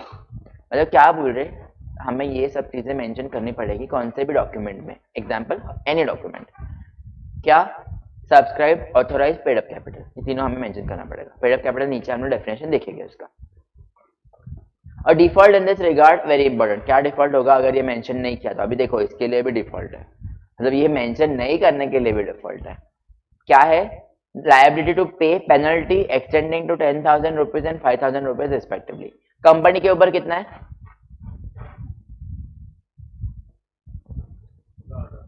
हाँ, और officer के ऊपर, समझा how to read between the words. पहले बोला है कि company ने एवरी ऑफिसर के ऊपर डिफॉल्ट आएगा तो पेनल्टी आएगी, फिर बाद में अमाउंट दिया उन्होंने। तो ये 10,000 is indicating company and 5,000 is indicating every officer. Respectively का मीनिंग वही है कि किसके ऊपर क्या एप्लीकेबल है, इसीलिए रिस्पेक्टिवली वर्ड यूज किया है। हर एक वर्ड के लिए एक मीनिंग है, ठीक है। लिखो अगर आपको नहीं समझ रहा है तो, ठीक है, कि 5,000 is for officer, 10,000 is for company. Called up capital, हाँ इसीलिए अनकॉल्ड कैपिटल आप लोग बोल रहे थे। Called up capital means part of capital which has been called for payment. It is the total amount called up on the shares issued. 60 में से issue किया है, 60 में से हम लोग 45 का सब्सक्राइब हुआ है, सब्सक्राइब में से भी 45 में से हैपेंड इज कि पेमेंट के लिए हम लोग बोल रहे हैं कि सिर्फ 30 पे करो। That could be a situation, ठीक है, कि पेड करने के लिए हम लोग 30 को बोल रहे हैं, बाकी is uncalled capital as you specified, ठीक है। पेड अप कैपिटल मतलब जो पे किया है on the shares issued. It is equal to called up capital less calls and arrears. ये आपने किया है अकाउंट्स में, called up capital less calls and arrears, simple है, इजी है, कैपिटल से डिफिकल्ट है? एग्जाम्पल से समझ रहा है? सबको क्लियर है ये basic accounts? Any doubt in any 5 types of capital? क्या क्या पढ़ा आज हमने शुरू से लेक्चर के? देख के बताओ, प्रॉब्लम नहीं है। हाँ हाँ, काय है? अच्छा सॉरी, म्हटलं मध्येच काय झालं. ओके,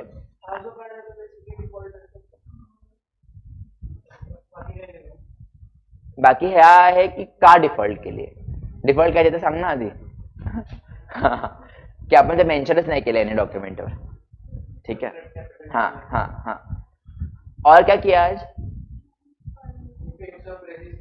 हाँ हाँ हाँ हाँ हाँ, ओके ओके, हाँ ठीक है. पढ़ के आओगे कल? ये इतना जो आज हमने किया इतना ही होगा क्या, और कुछ नहीं है? और नेक्स्ट वीक टेस्ट रहेगी बीसीआर की, वो होमवर्क तो आप कर ही रहे हो घर पे.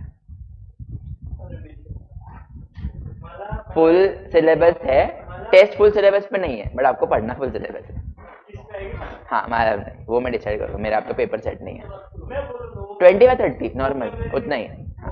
25 या 30. आपको और ज्यादा चाहिए और कम चाहिए? 10 मार्क की टेस्ट चाहिए इकोनॉमिक्स से? नहीं.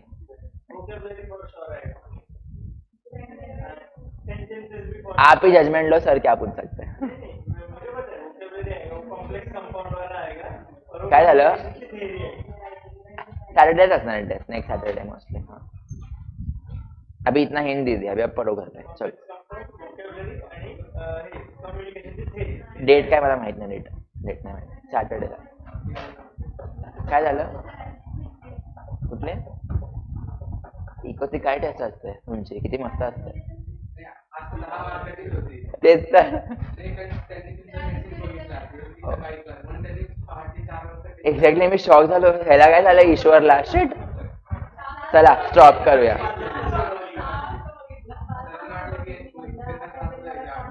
चलो ऑनलाइन कुछ डाउट्स है क्या?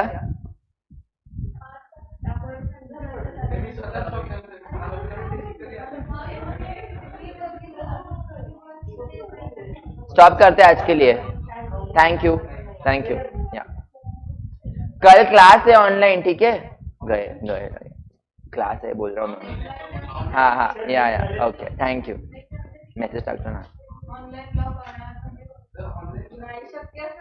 बिलकुल नाही, म्हणजे लास्ट बॅचला असंच झालं. मी 1-2 लेक्चर घेतले online. It was so bad. मलाच कसं वाटत होतं मी काय शिकवतोय आणि हे.